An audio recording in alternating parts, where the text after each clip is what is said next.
Hello friends, स्वागत है आपका हमारे एक और बहुत ही इंटरेस्टिंग वीडियो में, जहां हम बात करने वाले हैं स्विंग ट्रेडिंग के बारे में। हमने इसके पहले basics of stock market explain किया है, हमने इन्वेस्टिंग इंडिविजुअली एक्सप्लेन किया है, हमने डे ट्रेडिंग इंट्राडे ट्रेडिंग भी एक्सप्लेन किया है और आज हम सिर्फ और सिर्फ स्विंग ट्रेडिंग की बात करने जा रहे हैं। तो शुरू करते हैं हमारे इस इंटरेस्टिंग से वीडियो को।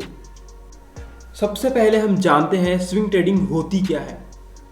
Swing trading is a buy and sell of shares within 5 to 10 trading days, जिसमें हम किसी एक शेयर को बाय करते हैं फॉर अ स्पेसिफिक टाइम, जो कि बहुत ही शॉर्ट टाइम होता है। 5 से 10 दिन तक आप किसी शेयर में पोजीशन लेते हैं और 5 से 10 दिन के अंदर अंदर आप सारी पोजीशन को स्क्वायर ऑफ कर देते हैं। ठीक है, इसमें एक्चुअली हम क्या करते हैं कि कोई शेयर अगर बढ़ रहा है तो उसके हम स्पेसिफिक मूव को कैच करने की कोशिश करते हैं, हम स्पेसिफिक स्विंग को कैच करने की कोशिश करते हैं।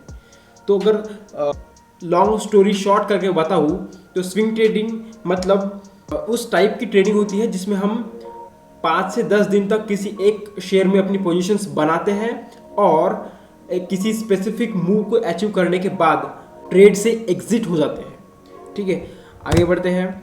5 reasons why swing trading is best way to make money.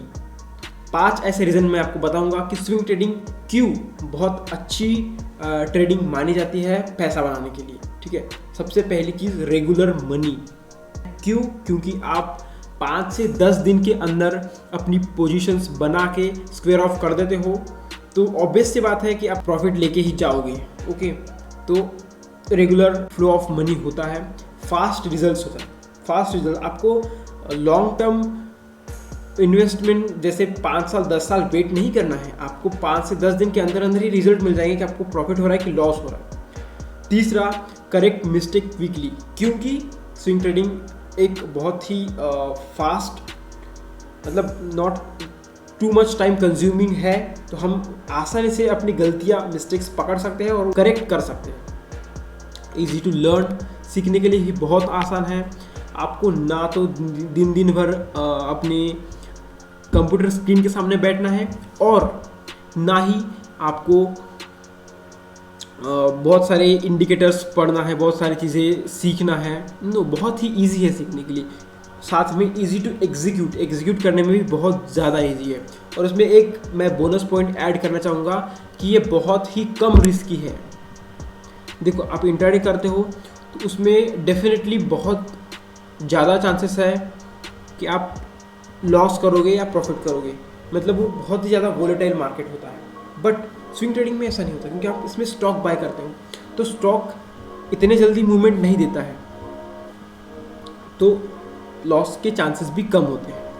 ठीक है, आगे बढ़ते हैं। 7 common mistakes in swing trading. 7 ऐसी मिस्टेक्स जो जनरली लोग करते हैं। ठीक है, पहली मिस्टेक्स की हम बात करें तो यूजिंग टू मेनी टूल्स। वो कोई चार्ट की स्टडी करते हैं, किसी स्टॉक की स्टडी करते हैं तो बहुत सारे टूल्स यूज़ कर लेते हैं एक ही चार्ट में। RSI भी लगाएंगे, वो 3-4 मूविंग एवरेज भी लगाएंगे, वो बहुत सारे इंडिकेटर एक ही इसमें लगाएंगे। तो उसके कारण क्या होता है कि वो कंफ्यूज हो जाते हैं और वो इफेक्टिवली स्टडी नहीं कर पाते स्टॉक की। ठीक है, दूसरी मिस्टेक्स जो कॉमनली लोग करते हैं, trading in wrong time frame. ठीक है, सो स्विंग ट्रेडिंग जो है ये हमेशा थंब रूल बना लो अपनी लाइफ का कि स्विंग ट्रेडिंग हमेशा डे के टाइम फ्रेम में ही हम स्टडी करेंगे। ठीक है, डे टाइम फ्रेम में, क्योंकि यही बेस्ट टाइम फ्रेम होता है स्विंग ट्रेडिंग के लिए। इंट्राडे के लिए डेफिनेटली अलग टाइम फ्रेम काम करता है, लॉन्ग टर्म इन्वेस्टमेंट के लिए डेफिनेटली एक अलग टाइम फ्रेम काम करता है। बट स्पेसिफिकली मैं स्विंग ट्रेडिंग की बात करूँ तो उसमें डे टाइम फ्रेम एक बेस्ट टाइम फ्रेम माना जाता है, तो आपको सिर्फ डे टाइम फ्रेम ही यूज़ करना है। बाकी जनरली लोग क्या करते हैं, वो 2 मिनट का चार्ट ओपन करेंगे, 5 मिनट का चार्ट ओपन करेंगे। अरे भाई, आप स्विंग ट्रेड ले रहे हो, है ना, किसी ट्रेड का मूव कैच कर रहे हो, तो आपको 5 मिनट 10 मिनट नहीं देखना है, आपको थोड़ा बड़ा टाइम फ्रेम में देखना है। तो मैं सजेस्ट करूंगा कि आपको डे टाइम फ्रेम में देखना चाहिए।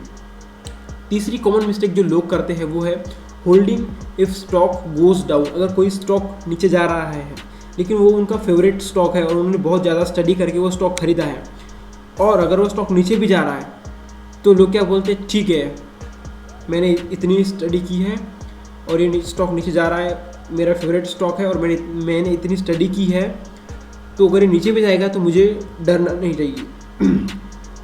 और वो जनरली क्या होता है कि लोग स्टॉक लेते हैं स्विंग ट्रेडिंग के लिए, लेकिन वो फिर बन जाता है लॉन्ग टर्म के लिए।